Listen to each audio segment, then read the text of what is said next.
Hello everyone, welcome to learning classes. Today's topic is idiom and phrases. This is idiom and phrases part 5. इससे related already 4 videos channel पे हैं. अगर आप चाहें तो check कर सकते हैं, जिसमें आपको कुछ अलग ही इडियम और फ्रेजेस मिलेंगे जो इसमें इंक्लूड नहीं है. आज मैं फिर से आपके लिए इडियम फ्रेजेस का 5th पार्ट लाई हूँ, जिसमें कि आपको अगेन 10 न्यू इडियम फ्रेजेस मिलेंगे जो बहुत इंटरेस्टिंग है और आपके लिए बहुत यूज़फुल रहेंगे. अगर आप किसी कॉम्पिटिटिव एग्ज़ाम की तैयारी कर रहे हैं तो उसके लिए हेल्पफुल है. आपकी डेली जो भी हमारी कन्वर्सेशन है या हम कोई भी बात करते हैं और उसको इडियम फ्रेजेस के थ्रू कुछ कहना चाहते हैं उसमें, तो उसके लिए तो ये डेफिनेटली आपके लिए यूज़फुल हेल्पफुल है ही. ठीक है फ्रेंड्स, तो इससे रिलेटेड और वीडियो भी हैं, आप उसको चैनल पे जाके विजिट कर सकते हैं. अभी हम इडियम फ्रेजेस के बारे में थोड़ा सा ओवरव्यू लेते हैं कि होता क्या है. इडियम मीन्स मुहावरे, फ्रेजेस मीन्स वाक्यांश. ठीक है, कई बार चीज़ें जो होती हैं एज इट इज़ जैसे लिखी होती है उनका मीनिंग वैसे होता है, और कई बार एज इट इज़ उसका सेम टू सेम मीनिंग नहीं होता है. ठीक है, और मोस्ट ऑफ द टाइम नहीं होता. तो इसमें हमें जो मीनिंग है वो जो वर्ड टू वर्ड वाला है वो नहीं होता है, उसको हमें समझना है कि क्या होता है. और इसको अपनी जो है, आप कोई बात है उसके बीच में कुछ मुहावरे जोड़ना चाहते हैं इन इंग्लिश, तो उसको ईडियम के रूप में आप जो ऐड ऑन करके अपनी बात सामने वाले को समझा सकते हैं. ठीक है, आपकी लैंग्वेज को बहुत एक्सप्रेसिव बनाता है, इंग्लिश को सुंदर तरीके से सामने वाले के आगे प्रेजेंट करता है आपके थ्रू. ठीक, तो चलिए स्टार्ट करते हैं इडियम फ्रेजेस.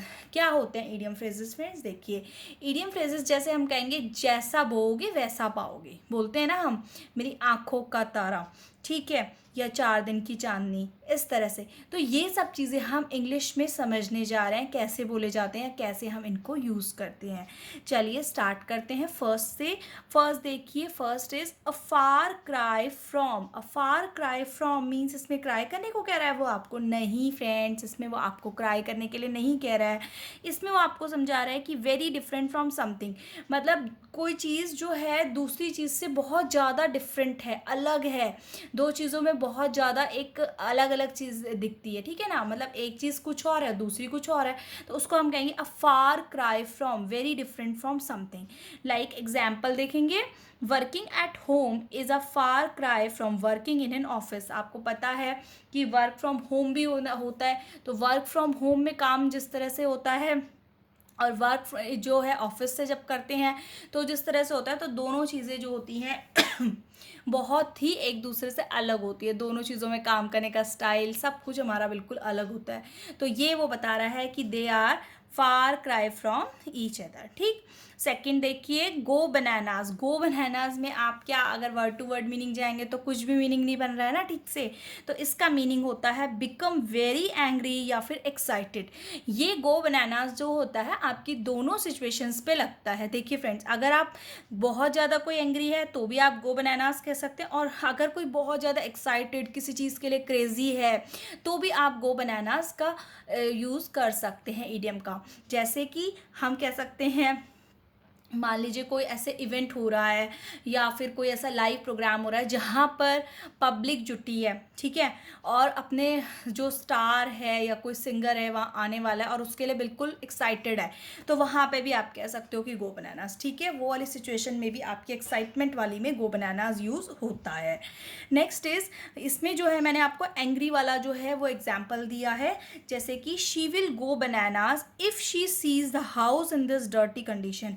अगर उसने इस घर को इतनी डर्टी कंडीशन में देखा, तो जो है किसी के भी बारे में आप बोल रहे हैं कि शी विल गो बनानास, मतलब वो बहुत ज़्यादा एंग्री हो जाएगी, गुस्सा हो जाएगी. ठीक है, और मैंने आपको बता दिया कि किसी के एक्साइटेड होगा, कोई एक्साइटमेंट लेवल ज़्यादा है तो उसमें भी आप इसको यूज़ कर सकते हैं. ठीक, I smell a rat. Third is I smell a rat. Rat को स्मेल करना है क्या? नहीं, रैट को स्मेल नहीं करना है. इसका मतलब है समथिंग इज रॉन्ग, कुछ जो है चीज़ जो है उसमें कुछ ना कुछ गड़बड़ है, या कुछ मुझे ऐसा संदेह लगता है कि ये चीज़ जो है सही नहीं है, कुछ इसमें मतलब जैसा दिखाया जा रहा है वैसा नहीं है। तो हम कहेंगे आई स्मेल अ रैट, मुझे कुछ गड़बड़ नज़र आ रही है। जैसे आई डोंट वॉन्ट टू से ही स्टील्स देम, मैंने ऐसा नहीं कहा कि उसने भाई ऐसा कुछ चोरी वगैरह करी है, but I really smell a rat, वो कह रहा है बट मुझे फिर भी कुछ इसमें गड़बड़, कुछ इसमें चिंता वाली बात ऐसी लगती है कि कुछ तो गड़बड़ है या कुछ तो ऐसी चीज़ है जो है, मतलब मुझे ऐसा संदेह होता है उस पर। फोर्थ देखेंगे अ 9-day वंडर। अ 9-day वंडर क्या होता है? अ 9-day वंडर का मतलब होता है something that attracts a lot of attention for a short period of time, मतलब जिसको हम हिंदी में कहते हैं ना 4 दिन की चांदनी फिर अंधेरी रात, मतलब कोई ऐसी चीज़ हुई है जिसने आपको अट्रैक्ट करा है, जिसने आपको बहुत ऐसा लग रहा है कि अरे कितना अच्छा है या क्या क्या हो जाएगा इसमें ऐसे, लेकिन वो जो है सिर्फ एक शॉर्ट पीरियड ऑफ टाइम के लिए वो चीज़ रहती है, उसके बाद जो है वो वापस से अपनी ही स्थिति में आ जाती है, उसको हम बोलते हैं अ 9-day वंडर। ठीक है, जैसे her success as a singer was a 9-day wonder. मान लीजिए कोई सक्सेसफुल हुआ जैसे रियलिटी शो वगैरह में, और उसको थोड़े दिन तो बहुत काम मिल गया उसको, हर सक्सेस, तो वो एज अ सिंगर बहुत ग्रो कर गई, लेकिन उसके बाद क्या हुआ कि बाद में कुछ भी काम नहीं हुआ, तो थोड़े टाइम के लिए सक्सेस मिली और फिर वो वापस से बैठ गई, तो उसको बोलेंगे her success as a singer was a 9-day wonder, मतलब 9 दिन 4 दिन चांदनी उसको दिखी, बाकी फिर वही था नॉर्मल। फिफ्थ देखेंगे इन the same boat. In the same boat हम बोलते हैं जब हम सेम सिमिलर सिचुएशन में होते हैं, जिस सिमिलर सिचुएशन में सामने वाला है, ठीक है, तो उस केस में हम कहेंगे in the same boat, in a similar situation, इसका मीनिंग है।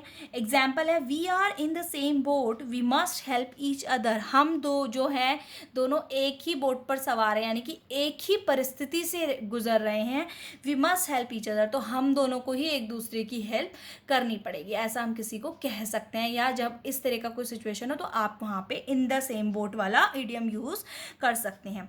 सिक्स्थ देखेंगे call it a day. Call it a day means stop working, इसका जो इडियम के रूप में मीनिंग होता है वो होता है स्टॉप वर्किंग, मतलब अब काम से थोड़ा सा स्टॉप, हमें थोड़ा सा थक गए हैं तो छुट्टी लेने वाला, ऐसे। If you are tired let's call it a day, अगर आप थक गए हो तो आज आप काम ना करें, उसके लिए हम कहेंगे call it a day. Okay, 7 देखिए to talk turkey. To talk turkey का मीनिंग क्या होता है? टर्की से बात करना नहीं, कोई ऐसी चीज़ कहना या डिस्कस करना जो आप सामने वाले से डायरेक्टली कह देते हैं, मतलब आप ये नहीं कि बात घुमा फिरा के नहीं कहनी है उसको, डायरेक्टली जैसा है एज इट इज़ सामने वाले के सामने सीधा रख देना।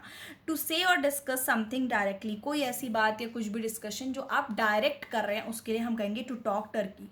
जैसे example okay enough joking around, बहुत जोक हो गया, लेट्स टॉक टर्की, चलिए सीधा जो मुद्दे की बात है हम उस पर ही आते हैं। ठीक, 8th is ring a bell. Bell ring करनी है क्या फ्रेंड्स? नो, बेल रिंग नहीं करनी है, साउंड फेमिलियर। जब हम कई बार कोई चीज़ ऐसे सुनते हैं या कोई नाम सुनते हैं, कोई जगह सुनते हैं जो हमने ऑलरेडी पहले कभी सुन चुकी होती है या उससे कुछ इंसिडेंट हमारा होता है, तो हम कहते हैं रिंग अ बेल, मीन्स हमारे दिमाग में वो पहले वाली चीज़ जो होती है ना, साउंड फेमिलियर है, मतलब हम पहले सुन चुके हैं, वो चीज़ें हमारे पास होती है, दिमाग में आ रही होती है, तो उस टाइम पे हम कहते हैं रिंग अ बेल। जैसे the name rang a bell but I couldn't remember where I had heard it before, means ये जो नाम है वो मुझे सुना सुनाया लग रहा है बट मेरे को ये याद नहीं आ रहा कि मैंने कहाँ सुना था। ठीक है, तो यानी कि जहाँ पे आपको फेमिलियर साउंड होता है, तो उसने कहा कि मेरे को नाम सुना हुआ लग रहा है, तो वहाँ पे हम रिंग अ बेल का यूज़ करेंगे। 9 देखिए late the cats out of the bag. Late the cats out of the bag, cats बाहर आ गई बैग से? नहीं, कैट्स बाहर नहीं आई है।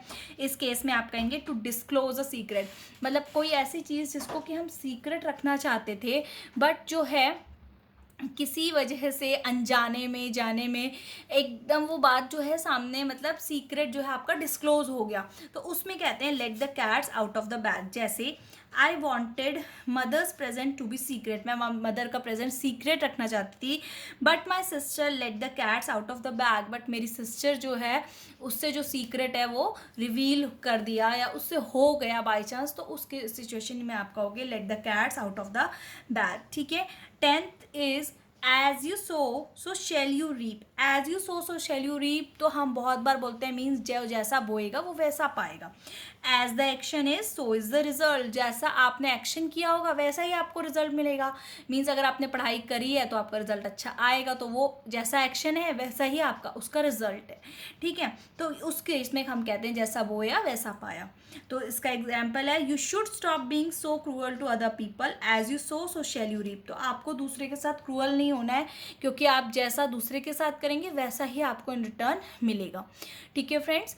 होपफुली ईडियम फ्रेजेस से रिलेटेड ये वीडियो आपको पसंद आई होगी। पसंद आई हो तो लाइक करें, शेयर करें, चैनल लर्निंग क्लासेस को सब्सक्राइब करें, और भी वीडियोस देखने के लिए चैनल पर विजिट करें, प्लेलिस्ट में जाके आप चेक कर सकते हैं। Thank you.